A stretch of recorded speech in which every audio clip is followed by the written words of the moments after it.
podcast. I'm your host, Seth Stephenson, the communications coordinator for the Arkansas Forestry Association. And we are back with a new year and a new slew of topics to discuss here on the show. But we're going to start off here in January talking about the Pine Pandemic Preparedness Plan, otherwise known as the P4. And before we introduce our guests this month, let me thank our sponsors, Native State, for their continued support of the show. We're going to hear a little bit more from them later on in this episode. But for now, let me reintroduce a voice of forestry we haven't had in quite a while on the show. Chandler Barton, a Division Forester with the Arkansas Department of Agriculture Forestry Division. Chandler, welcome back. Thank you. I'm glad to be back. It's been years, and I will say, I don't know if I've told you this, but the episode that you and I did, which was on, I think, forest health or invasive species. I think I talked about invasive species. Invasives, yeah. So we might be a little more of that today. But yeah, that was maybe the first season of Voices of Forestry. First year, something in there. But it is one of our more popular shows. So I keep checking it. That and Forestry Economics with Dr. Matthew Pelkey. Naturally. You two are kind of fighting back and forth on most popular episode of Voices of Forestry. Oh, I'd love to see a ranking. See where I stack in that. Yeah, for sure. You'd be pretty high on that list for sure. So that's good to hear. Okay. Well, Chandler's back here. He's gonna kind of help us talk about this Pine Pandemic Preparedness Plan, and we won't have to go through your history, Chandler, since you've already done that before. But let's just kind of hop right into it. What are we talking about, if you don't mind? When we're talking about this Pine Pandemic Preparedness Plan, or again, we'll probably end up calling it the P4 from here on out. But what are we talking about when we talk about this plan? Yeah. So P4, we'll refer to it as that from now on. I think when they came up with the name, they must have consulted Peter Piper because it's a lot of P's. It's a lot of P's. Yeah, but it's purposeful. There's some really interesting play of words in the plan that we'll talk about in a little bit. But so the purpose of the plan is, or the Pine Plan, maybe if you want to call it that too, is really to put in writing, first and foremost, how we respond to a new biological threat in our greatest wood resource, which is the southern yellow pine resource. So I mean, mostly we're talking about loblolly pine, but other species as well. The wood basket of the world is here in the southeastern United States. Huge economic importance. Also the livelihoods of so many people. So really this plan is making sure that readers understand the process that would occur should we encounter something that puts that resource at risk of a negative impact. So mostly what we're talking about is a biological threat, what might be termed an invasive species that is killing pine. Okay. And this isn't just an Arkansas thing, correct?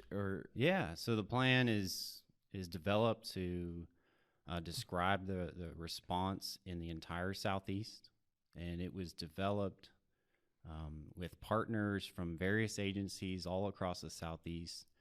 So my part is representing as a state forestry agency, but we also had federal partners with the U.S. Forest Service, researchers at universities, nonprofit and for-profit entities as well. There were representatives giving their 2 cents from industry landowners as well. So really we tried, the group or the task force that was put together to make this plan tried to capture every voice that has a stake or interest in southern yellow pine. And so how long did it take this task force to get this plan situated and kind of tied up with a nice little bow ready for folks who may need it? Yeah, it was a long, drawn-out process. Thankfully, we had 2 excellent bus drivers that spearheaded it, and they were Kamal Gandhi, a researcher out of University of Georgia, and Keir Klepsig, who is another researcher in Georgia as well. They teamed up and put their brilliant minds together to figure out how to kickstart this, and they, like I said, drove the bus, invited all the partners to go to several steering committee meetings, but also just planning meetings held virtually through the pandemic. So it's been going on since 2020 at least the planning stage. And we finally got in writing the plan and a website to go along with it. And so now we can just talk about what sort of reaction we might take should we encounter a new threat. So why, this may sound like a stupid question, Chandler, but I want to ask it, is was there a need? Why did this group feel like there was a need to get something in writing, to get a plan like this kind of formalized, if you will, for folks to use? Yeah, so we don't want to be reactionary in our response to something. There's a lot of efforts happening right now to ensure that we can identify or detect a new invasive threat, and a lot of researchers working on these issues, but there wasn't a pre-existing plan that describes in plain words how we all come together to fight a new impact in pine. So having it right there in front of you so that you're not having to create a new plan in reaction to something, you're ready to go, and it's designed to be flexible so that it can be tweaked to whatever issue comes into play. So that saves you a lot of time in at least the organization stage in a response. And that's the whole intent, is to maximize just how rapidly we can respond. So this plan knocks out a lot of that organizational phase in our response. So this really was kind of designed as a more of a united front, uniting everyone under one umbrella to go and combat a threat if it were to arise, easier than I guess it was before. Is that a correct? Yeah, and I would also say that it more clearly defines the roles. So I can read the plan and from it understand how me, as a representative of a state forestry agency, plays a role in our response. So I would say, and I'll just describe what that might be briefly. In my area, we have the capability to mobilize a field workforce that can be eyes on the ground. So that's our field foresters and rangers. And they work directly with the landowners themselves, the private landowners. And that is a capability that someone like a professor at a university doesn't automatically have. So that's one way I play a role in the whole scheme of our response to a new threat in pine. Okay. And so why was this something that specifically from your position, the division, the Arkansas Department of Agriculture Forestry Division, wanted to be a part of? When you got that call to say, hey, here's our idea, here's something we want you guys involved with, why was this something that you or the division wanted to have a hand in creating? Yeah. Well, me specifically, I've always desired to have a plan. Primarily, how would we respond to something like southern pine beetle coming back to Arkansas, which many listeners would probably know that southern pine beetle is considered one of the most important, on an economical standpoint, threat to pine in the South. But it's been largely absent in Arkansas for 25 years. So what would we do if it came back? And you can take that question further and go, what would we do if a new invasive threat that we had never seen before were to occur in our pine trees? And so that question alone empowers me to be a part of something, some effort like this. Because you don't want to be caught off guard. And then I wanted to, having worked for the Arkansas Department of Agriculture for over 10 years, 11 years actually, I felt like I had value to the group that put this plan together to make sure they understand the state forestry perspective. And so, and I learned a lot hearing the perspective of like USDA members on the group or the researchers that were part of the task force. So, yeah, another good thing about it is I can understand their roles better, so that I know what I can ask of them. So I feel like it was natural for me to be a part of it. Yeah. There's a lot of newer forest health specialists in the Southeast. So I think I got to be a part of it if I'm kind of a veteran now. Well, so, and was that, let me ask you this, and we can kind of see where this goes, if anywhere.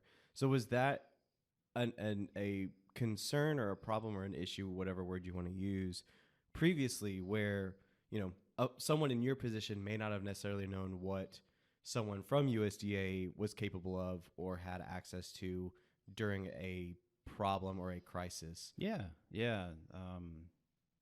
I've shifted to a teaching role now, where in my first few years as a forest health specialist, fresh out of grad school, there's a steep learning curve, knowing all the players and the people you can rely on to respond to issues. So,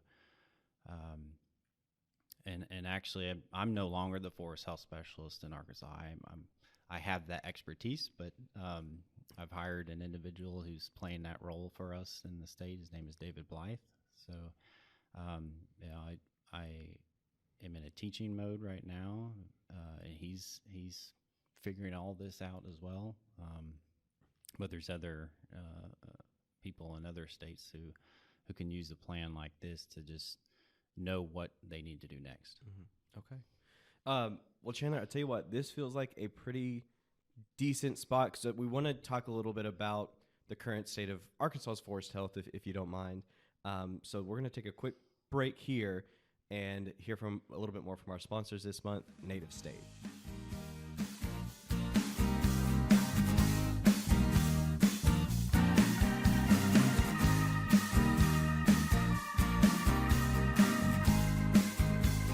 Hey landowners, have you heard about the new revenue opportunity available to you through forest carbon credits? We're excited to introduce to you Native State. This Conway, Arkansas-based forest carbon development company is partnering with landowners across the South to help them enter the carbon credit market.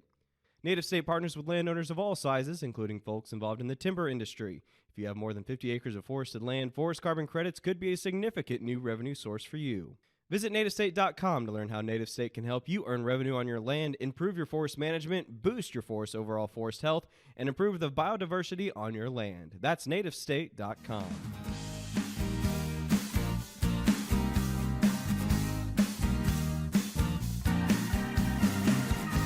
Thank you to Native State for their support of this show. So Chandler, one thing I know I kind of teased that we wanted to talk about the current status of Arkansas's forest health.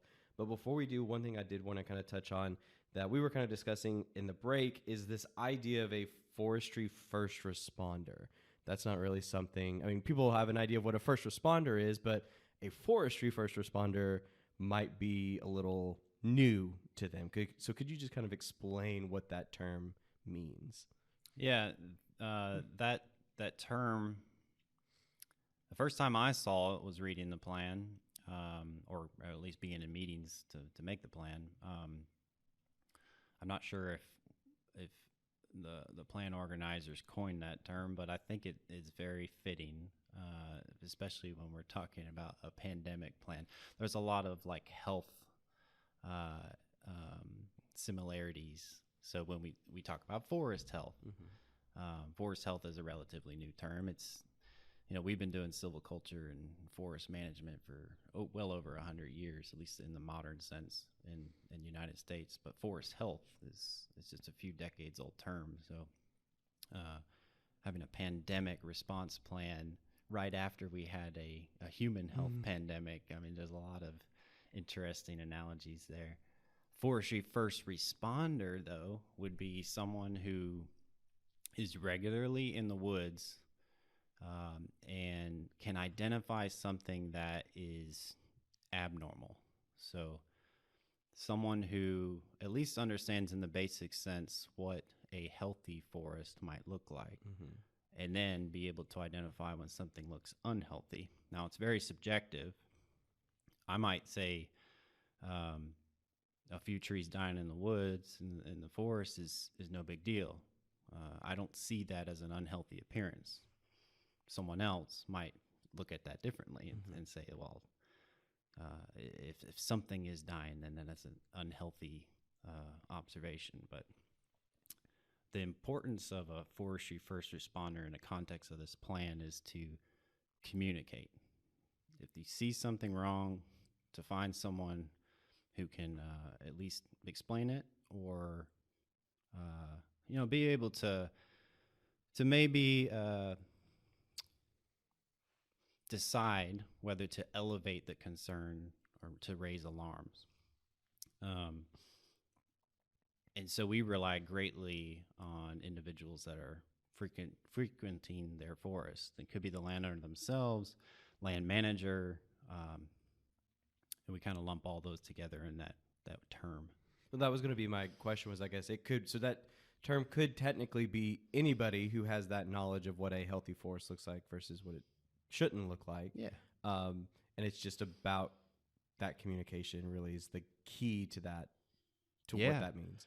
So the plan is divided up into 4 sections, and communication being the first section of the plan. And it's the foundation for the rest of the plan and everything that happens after. So if you don't have a good communication foundation, we're gonna stall and not be able to figure out what to do quick enough.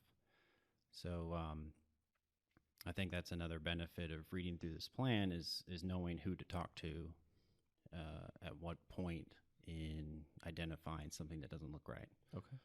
Well, Chandler, let's talk about kind of forest health real quick. And I know you just told me, this was news to me, that you're not our current forest health specialist, but with your expertise and with your knowledge, how is Arkansas's forest currently? How are we doing right now? Yeah. In my subjective opinion, the health is very good. So I don't maybe say excellent. There's certainly some things out there that needs work. So I've been responding with my team of employees at the Arkansas Department of Agriculture. When a landowner calls us and says that their trees don't look right, most of the time it's with pine.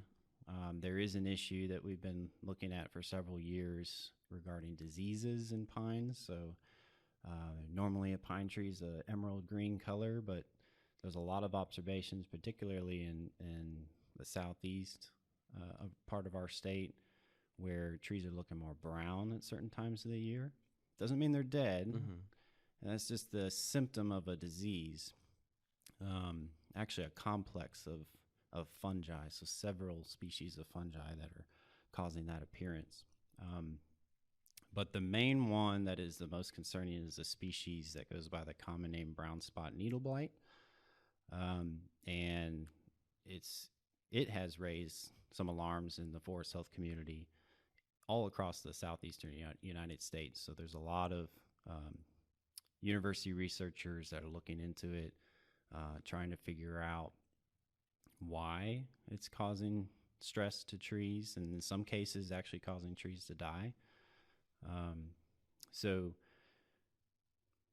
But one of the main things that I want to point out is that a lot of at least when it's bad enough to cause mortality, a lot of those instances are a really small percentage of the total land area that is covered in pine. Okay. So, it looks really bad in some parts, but I wouldn't say the pine resource is going to be all disease at some point. It's certainly not the case. It's real dependent on location and the types of stresses that the trees grow with. So we've seen a problem in southeastern Arkansas, which has had repeated drought stress, is in an area of the state that is less contiguous forest, so the delta where agriculture dominates. So, but when you get further into the forested landscape west of that, you see a little less of problem with needle diseases. So overall, the health is pretty good. One of the things that is causing some repeated concern from my perspective is variable weather patterns. So we actually had a pretty good end of summer fall with regard to temperatures and water availability or rainfall.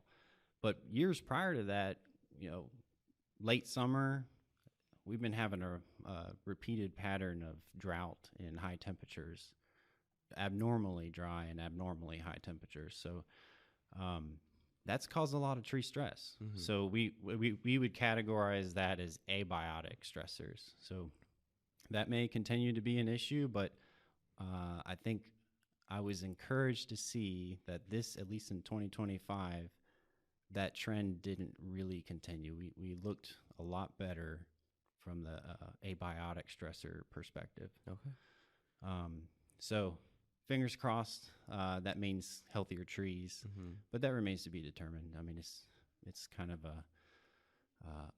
trees live a long time, so we'll see over the course of the next few years if there's another issue with drought or temperature extremes.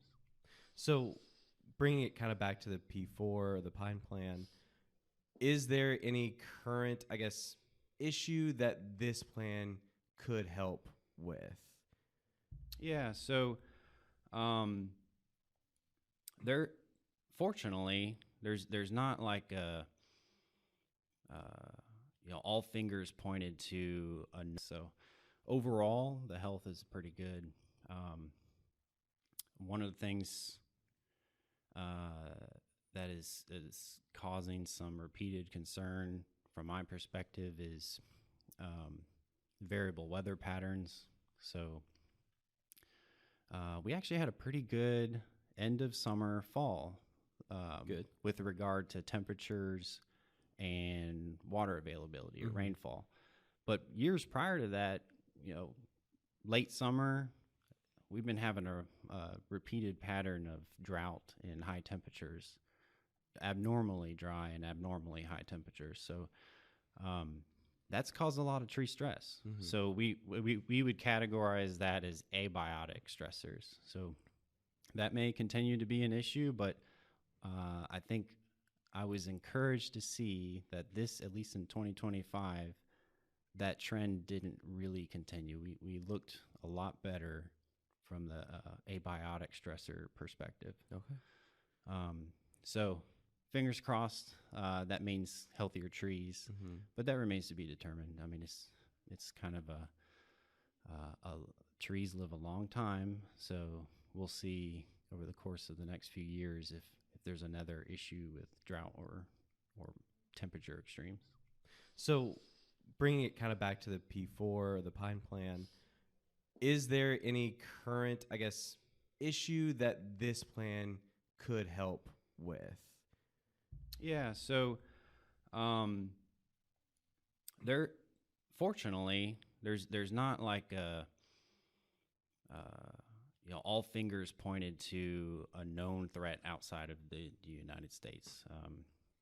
There are like sentinel forests, which in basic terms, let's say if our resource we're concerned about is loblolly, and we want to know what would affect loblolly, like an insect or a disease from outside of the country, we would plant that tree in another country and see what attacks it. Those sentinel forests give us clues as to what might be a problem here. But fortunately, there's not any like, oh my gosh, here it is. This is the thing that if it ever got here would cause a problem. So that's good news. at least for pine, there doesn't appear to be a major thing to look out for. But it's interesting that during the creation of this plan, that disease that I talked about earlier, brown spot needle blight, really came to a head. We hadn't seen. I should back up and say that it's a native pathogen. We've known about it for a long time in the United States, but it hadn't been a problem so much in intensively managed pine forest, or loblolly specifically, until now. So that was occurring while we were writing the plan. Now, the plan is really intended to be for an invasive threat, but brown spot needle blight offers us a sort of a good case study of how the plan might work, because we're learning, some of our shortfalls and things that hang us up when we're trying to mobilize a response. And with brown spot needle blight, a lot of it has been communication.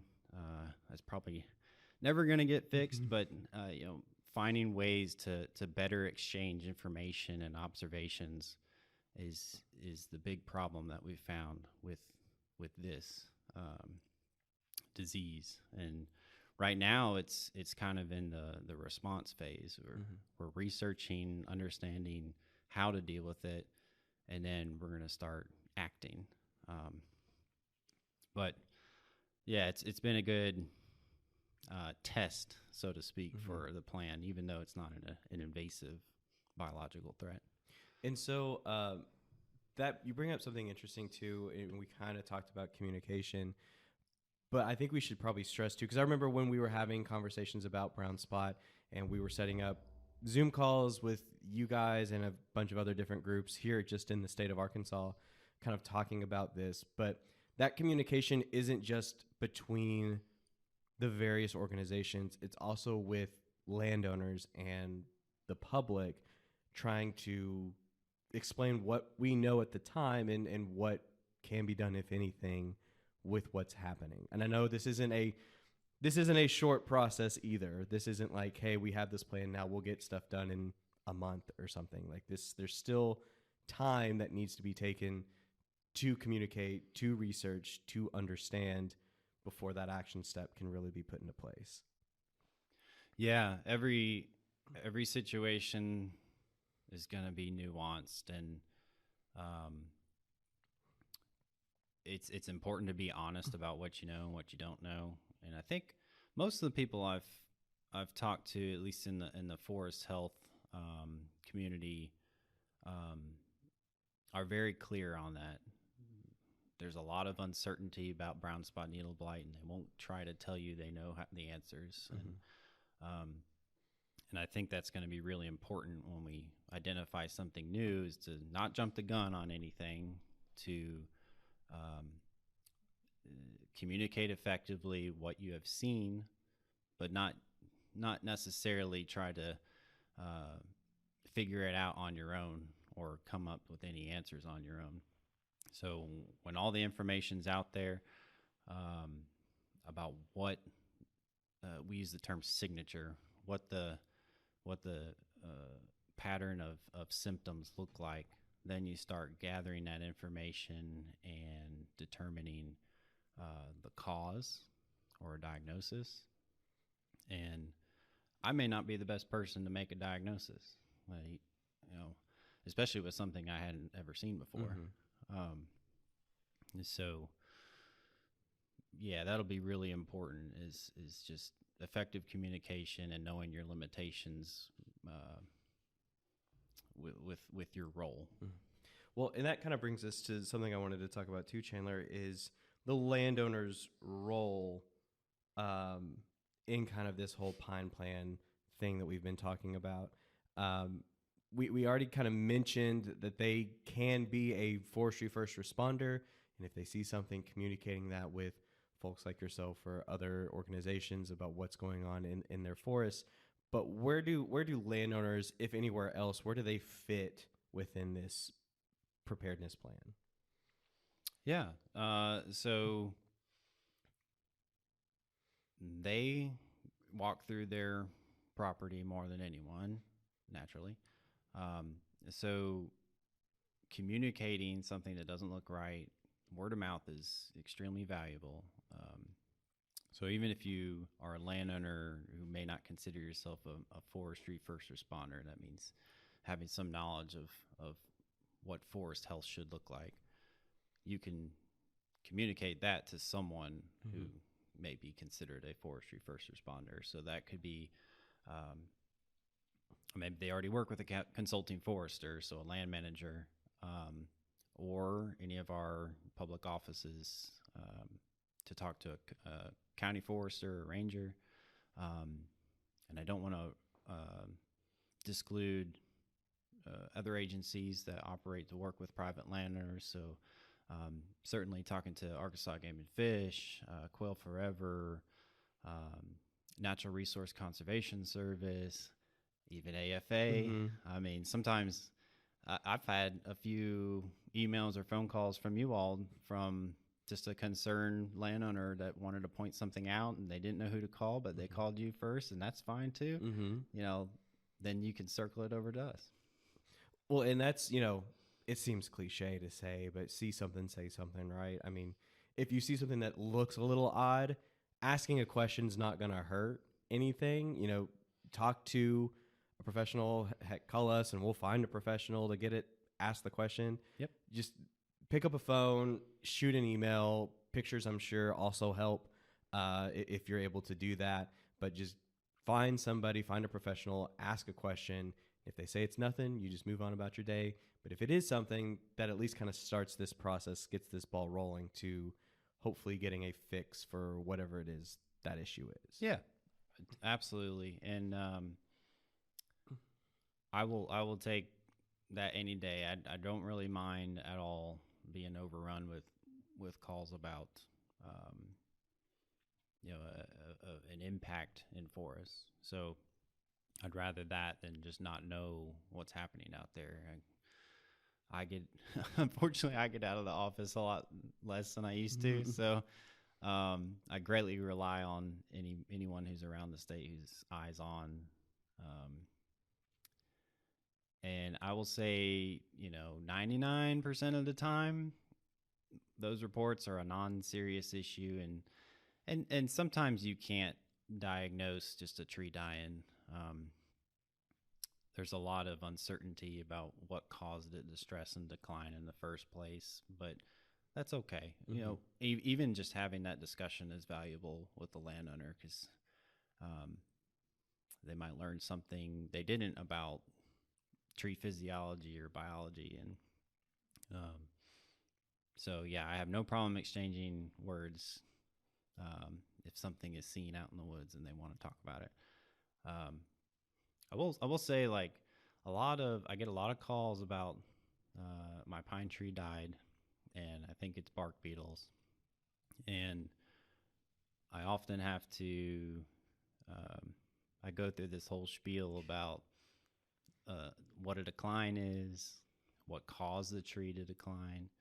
And one thing that many people maybe outside of forestry don't understand is that we hear a lot about bark beetles killing trees, but at least in our state, if bark beetles are in a tree, that tree was already on its way out.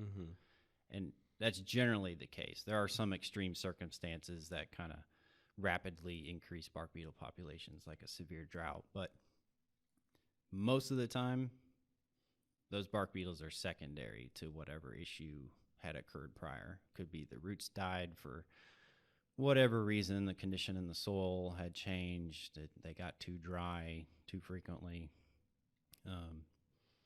So I'm having to explain a lot more than, yes, it was bark beetles, or no, it wasn't bark beetles. There's that nuance to kind of what's going on in that tree, and then it's going to be different probably for every single tree that gets asked about. Oh, yeah, yeah. And we get a lot of urban, like residential tree care questions and calls. But that's just because you're looking at your window or front door at a tree every day, and you're more likely to see a change in health. but I wish we had more of that in the rural setting. So landowners definitely don't just look at the forest from the street. Be more acquainted with what you've got, and that way you can spot when something doesn't look right. And I'm sure technology can be a big boon for that. Holy cow! Yeah, I didn't even touch on that, and that's something that the plan just kind of hints at. But like I said, we started this plan years ago, and even in that short time frame, the capability to remotely detect issues has really changed. It is very possible to use satellite imagery to identify, at least on a landscape scale, a problem. It's really amazing to me where we're heading. And there's probably the part that I don't fully grasp and is starting to blow my mind is machine learning capabilities. So yeah, we have these imageries, this resource at hand that I could look at and find, abnormal signatures, but today, I don't even have to do that. You can train a computer to identify that for you and automatically tell you when there's a problem. Wow. So, yeah, there's gonna always be value in landowners reporting stuff to us, especially on a small scale. That will help us identify something faster. But the time's coming where we're going to be able to be automatically told that there's something wrong in the woods. Okay. Interesting. Well, and that's a completely different conversation for a completely different podcast for sure. But that is a resource currently that landowners, especially like out-of-state landowners, can have available to them. Just taking looking at some satellite imagery every now and then of their property to make sure everything looks okay, or if there's something that needs to be reported. Well, Chandler, for those that are interested, because again, this isn't just for landowners. Anyone that's interested in this Pine Plan, where can they find either a copy of it or just some more information about what's going on here? Yep. Easiest thing to do and quickest thing to do is go to pineplan.org. And from there, you can even read just a summary of the plan, a one-pager, or pull up the whole plan in a PDF and have a look at it yourself. I've also printed hard copies of the plan, so if anyone would like to have a hard copy mailed to them, they can contact me. And I do think that there's going to be more resources coming. Potentially some I guess outreach materials that aren't on the website yet, so that land managers can utilize them as well when they're talking to an audience. Okay. And we'll make sure to have the link to the website in the description of this episode. And Chandler, if you're good with it, we'll put your email address in there as well for those that may want a hard copy, or we'll figure out a way to do that. Sounds great. Yeah, so great. Okay. I didn't want to have that in the episode in case you didn't want it, but we're all good. So, well, Chandler, is there anything else, man, that we didn't touch on that we should, or anything else you want to add before we wrap it up? No, I think I'm pretty happy with what we discussed with. Great. I really valued the privilege to be a part of this. Like you said, it's been a while since that inaugural season of the podcast, so getting back on it is a real joy for me. Thank you. Awesome. Well, thank you for being here. Glad we're able to connect and have this little conversation. So we want to thank you guys too for joining us as well. As always, let's give a shout out and a thank you to some guy named Rob McCormick for the use of our theme song, The Same Love. It's off of his album, The Folkster. You can find more of his music on Spotify or wherever you get your music. And we've also got a link to his website with show information and music information. You can find that here in the description of this episode. And we want to say thank you one more time to Native State for their continued support of the show. So make sure you join us next month when we'll have a new topic, a new discussion, and a new Voice of Forestry.